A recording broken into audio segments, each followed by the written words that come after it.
आप देख रहे हैं इंडिया टाउन न्यूज, भारत की बात। नमस्कार, आप देख रहे हैं इंडिया टाउन न्यूज। मैं हूं आपके साथ कमर गौस। इंडिया टाउन न्यूज के व्यूवर्स को हम बता दें कि आज से शुरू होने जा रहा है हमारा खास दुर्ग भिलाई बुलेटिन। तो आपका स्वागत है। चलिए नजर डालते हैं आज की हेडलाइंस पर। भिलाई हॉस्पिटल के निजीकरण पर बवाल। JLN हॉस्पिटल निजी हाथों में देने की तैयारी। निजीकरण के खिलाफ यूनियन का हल्ला बोल। वंदे भारत के 150 वर्ष पर देशभक्ति का जश्न। दुर्ग में देशभक्ति के रंग में डूबा शहर। वंदे मातरम स्वतंत्रता आंदोलन की आत्मा है, कृषि मंत्री। लेबर कॉन्ट्रैक्टर की पीट कर हत्या।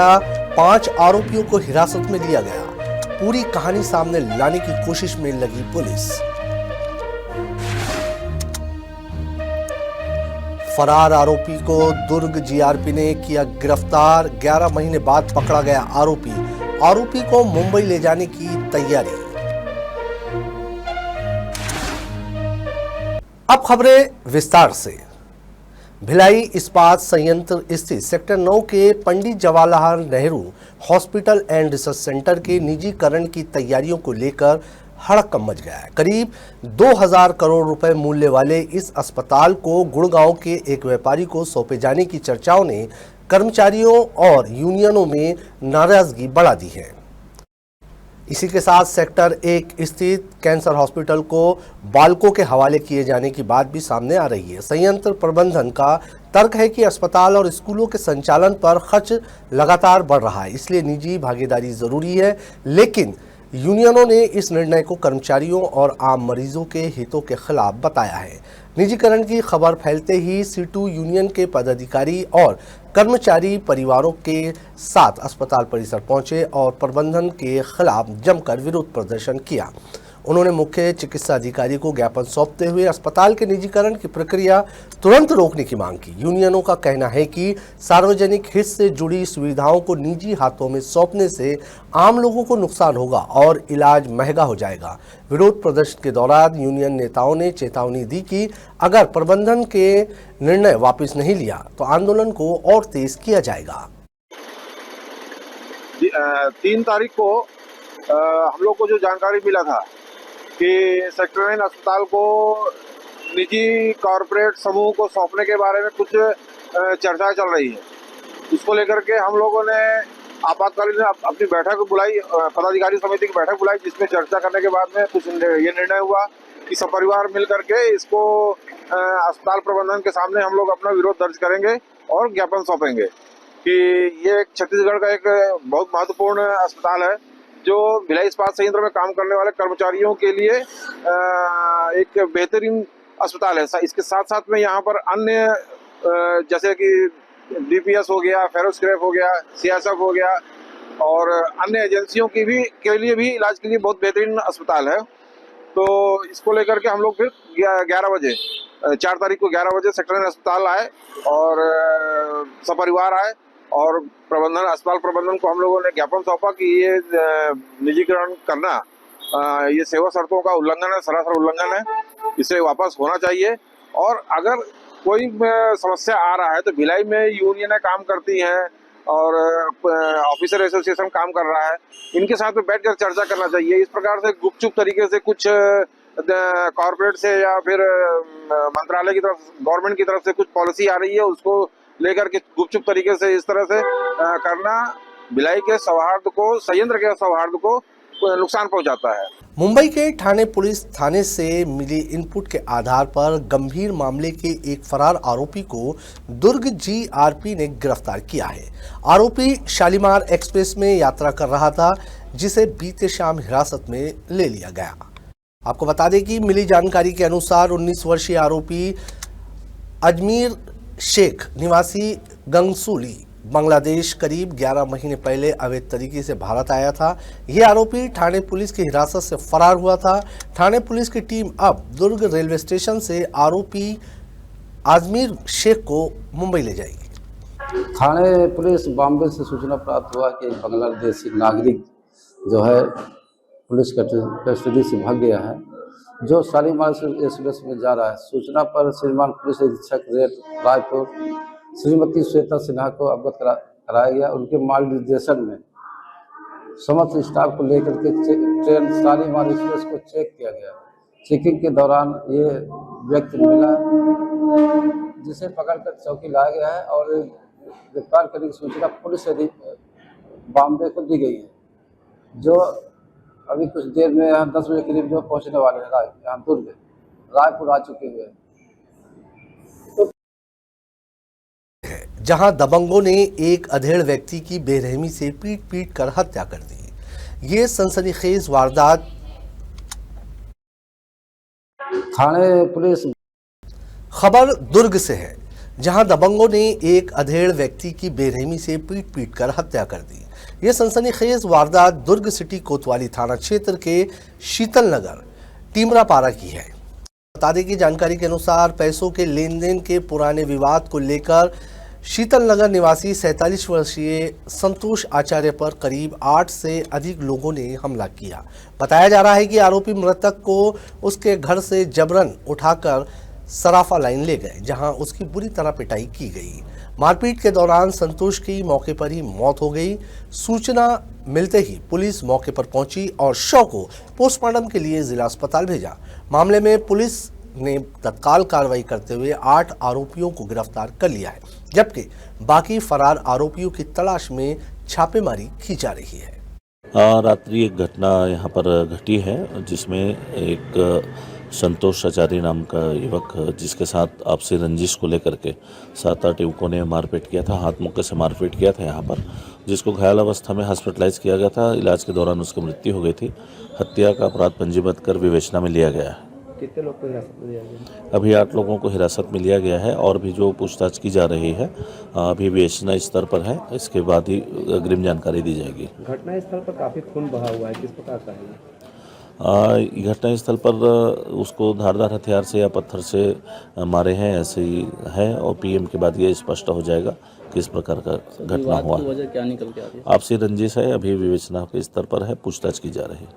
राष्ट्रीय गीत वंदे मातरम के 150 वर्ष पूर्व होने के अवसर पर नगर पालिका निगम भिलाई के मुख्य कार्यालय, सभागार कक्ष एवं सभी जोन कार्यालयों में कार्यक्रमों का आयोजन किया गया। इस अवसर पर नगर निगम अधिकारी, कर्मचारियों और जनप्रतिनिधियों ने एक साथ राष्ट्रीय गीत का सामूहिक गायन किया। आपको बता दें, कार्यक्रम के दौरान प्रधानमंत्री नरेंद्र मोदी के लाइव प्रसारण के माध्यम से पूरे देश भर में एक साथ वंदे मातरम का गायन किया गया। इस मौके पर सभागार देशभक्ति के माहौल से गूंज उठा। नगर निगम अधिकारियों ने कहा कि वंदे मातरम केवल एक गीत नहीं, बल्कि ये भारत की आत्मा, संस्कृति और एकता का प्रतीक है। प्रत्येक भारतीय नागरिक को इसका सम्मान करना चाहिए और इसे गर्व के साथ गाना चाहिए। इसके अलावा कार्यक्रम के अंत में सभी ने देश की अखंडता और एकता के लिए समर्पण की शपथ ली। शहर की सुंदरता बनाए रखने और स्वच्छता अभियान को और प्रभावी बनाने के उद्देश्य से अब भिलाई नगर निगम क्षेत्र में बिना अनुमति के बैनर पोस्टर लगाना पूरी तरह प्रतिबंधित रहेगा। निगम प्रशासन ने स्पष्ट निर्देश दिए हैं कि 30 त्योहार, जन्मदिन या किसी भी निजी आयोजन की बधाई संदेश वाले बैनर पोस्टर शासकीय भवनों, विद्युत पोलों और दिशा सूचक बोर्डों पर नहीं लगाए जाएंगे। आपको बता दें कि महापौर नीरज पाल, विधायक रिकेश सेन और निगम आयुक्त राजीव कुमार पांडे की उपस्थिति में हुई समीक्षा बैठक में ये निर्णय लिया गया। बैठक में अधिकारियों को निर्देश दिए गए कि शहर के विभिन्न क्षेत्रों में पहले से लगे अवैध बैनर पोस्टर तुरंत हटाए जाए। निगम आयुक्त ने बताया कि शहर के कई हिस्सों में डिजाइनर विद्युत पोल और दिशा सूचक गेट लगाए गए हैं ताकि शहर को आकर्षक स्वरूप दिया जा सके। ऐसे में इन स्थानों पर अवैध रूप से लगाए जाने वाले बैनर पोस्टर शहर की सुंदरता को बिगाड़ते हैं। अब से केवल निगम की अनुमति से ही यूनिपोल या निर्धारित स्थल पर विज्ञापन लगाने की अनुमति दी जाएगी। मातरम गीत के 150 वर्ष पूरे होने के ऐतिहासिक अवसर पर दुर्ग जिले के पुराने बस स्टैंड में एक कार्यक्रम का आयोजन किया गया। इस मौके पर पूरे जिले का माहौल देशभक्ति के रंग में रंग गया। कार्यक्रम में मुख्य अतिथि के रूप में छत्तीसगढ़ के कृषि मंत्री राम विचार नेताम शिक्षा मंत्री गजेंद्र यादव, दुर्ग लोकसभा सांसद विजय बघेल और दुर्ग ग्रामीण विधायक ललित चंद्राकर सहित अनेक जनप्रतिनिधि और बड़ी संख्या में आम नागरिक मौजूद रहे। आपको बता दें कि कार्यक्रम की शुरुआत सामूहिक रूप से वंदे मातरम गीत के गायन से हुई, जिससे पूरा चौक देशभक्ति की भावना से गूंज उठा। उपस्थित लोगों ने एक स्वर में गीत गाकर मातृभूमि के प्रति अपनी निष्ठा और गर्व व्यक्त किया। मुख्य अतिथि कृषि मंत्री रामविचार नेताम ने अपने उद्बोधन में कहा कि वंदे मातरम के केवल एक गीत नहीं है, बल्कि भारत के स्वतंत्रता आंदोलन की आत्मा है, जिसने करोड़ों भारतीयों को एक सूत्र में बांधा और गुलामी की बेड़ियों में जकड़े देशवासियों में आज़ादी की लहर जगाई। उन्होंने प्रधानमंत्री नरेंद्र मोदी के उस आह्वान पर का भी जिक्र किया, जिसके तहत पूरे देश में वंदे मातरम के 150 वर्ष पूरे होने का उत्सव मनाया जा रहा है। वंदे मातरम राष्ट्रीय गीत का हमारा 150 वर्ष पूरे होने के उपलक्ष्य में पूरे देश भर में 150 जगहों में इस तरह का कार्यक्रम सामूहिक राष्ट्रीय गान गाने का एक कार्यक्रम चल रहा है और उसी के निमित्त आज हम सब यहाँ उपस्थित हुए थे। आज ये कार्यक्रम रंगारंग कार्यक्रम भी चलेगा और सामूहिक रूप से हम लोगों ने वंदे मातरम का गायन भी किया है। दुर्ग के उताई थाना क्षेत्र में एक गंभीर घटना घटी है, जहां एक लेबर कॉन्ट्रैक्टर की पीट कर हत्या कर दी गई। यह घटना डुमरडीह स्थित एक बड़े प्लाईवुड फैक्ट्री और आरा मिल के लेबर हाउस में हुई। पुलिस ने मामले में 5 दोषियों को हिरासत में लेकर पूछताछ शुरू कर दी है। मृतक की पहचान राहुल कुमार रजक के रूप में हुई है, जो गया बिहार का मूल निवासी था। जानकारी के अनुसार ये मिल दुर्ग के बड़े लकड़ी व्यापारी विजय पांडे का बताया जा रहा है। आपको बता दें, मामले के अनुसार फैक्ट्री और मिल संचालक के बीच किसी बात को लेकर विवाद हुआ। इसके बाद संचालक और उसके 4 साथियों ने राहुल की बुरी तरह से पिटाई की, जिससे उसे गंभीर अंदरूनी चोटें आई। मारपीट के बाद उसे बेहोशी की हालत में बाइक पर बैठाकर बस स्टैंड पर छोड़ दिया गया। सुबह मृतक अवस्था में मिलने के बाद वो पुलिस ने पोस्टमार्टम के लिए शव को भेजा और जांच में हत्या का खुलासा हुआ। मृतक के परिजन मिल मालिक विजय पांडे पर भी आरोप लगा रहे हैं। पुलिस की फॉरेंसिक टीम के साथ उतई थाना टीम ने मौके पर जाकर सीन रिक्रिएट किया और वारदात के पीछे की पूरी कहानी सामने लाने की कोशिश कर रहे हैं। राहुल कुमार को अटल पांडे के साथ कुछ विवाद हुआ। अटल पांडे विजय पांडे के साले हैं, कंपनी संचालक जो हैं विजय पांडे उनके साले हैं। इनका हिसाब 5 तारीख को कर दिया गया था। अटल पांडे ने बोला तुमको हिसाब करे, तुम गया क्यों नहीं? राहुल ने बोला कि मुझे कल जाना है, बस से बाइक लेकर के हम कल जाएंगे। शाम में खा पी के घर में सोया था अपना रूम में ही प्लांट के अंदर। तो अटल पांडे ने राहुल सिंह और जो भी 3-4-5 आदमी इनका है, नाम है अक्षय और क्या नाम है, वो लोग के साथ मिलकर मार पीट कर मुआ दिया। मुआने के बाद उसको मोटरसाइकिल से उतई चौराहे पर जाकर फेंक दिया। ये मुझे 6 तारीख को सुबह सूचना मिलती है राहुल के बड़े भाई द्वारा कि मेरा भाई को अचेत अवस्था में मौत हुआ पड़ा है उतई चौराहे पर। मैंने पूछा किसने आपको बताया, तो विजय पांडे जी ने बताया। विजय पांडे जी को जब जानकारी था, विजय पांडे थाने क्यों नहीं बताया? पहले थाने को सूचना पहले करना चाहिए ना। विजय पांडे जी ने थाने को कोई सूचना किया नहीं। पुलिस ने लाश को उठाई है। पुलिस ने लाश को उठाते हुए उसमें बाहर कोई खून नहीं दिख रहा था। पुलिस सोचा दारू रुपया होगा, पर सुबह के मॉर्निंग का समय था, उठाई है लाश, सोचा दारू रुपया होगा, मर गया पानी के बिना। जब उस हम लोग को पता चला, जब हम लोग आए तो जैसे अब कॉल लगा करके हम लोग कैसे मर्डर हुआ, क्या हुआ, कंपनी में रहता था, तक लेडीज ने फोन करके सोनू को बताती है, जो फोन करता है सोनू को, कि हेलो आपका भाई को फलाना रात में मर्डर करके उतई चौराहे पर फेंक दिया है। इसके बाद जब हम लोग यहाँ उतई चौराहे पर आते हैं तो पता चलता है पुलिस द्वारा लाश को उठा करके ये आपको सरकारी अस्पताल में भेजा गया है। फिर हम लोग को मालूम नहीं था सरकारी अस्पताल कहाँ है। पता करते हुए सरकारी अस्पताल गए। इसके बाद वहाँ मरचुरी में रखा हुआ था लाश। विजय पांडे जी भी वहाँ आए हैं। विजय पांडे जी को हमारा सोनू नंबर मेरे को भेजा, मैं फोन किया। विजय पांडे जी आए, बोले फोरमैन साहब दारू पी लिया है, दारू पी के पानी उनी कम पड़ा है, मर गया है। उनको कैसे मालूम था कि वो दारू पी लिया है? क्या साथ में दारू बैठ के पी रहे थे? परसों की घटना है और घटना आरा मिल के अंदर हुई है और मृतक की बॉडी जो है हमें ढूंढेरा बस स्टैंड के पास में मिली है।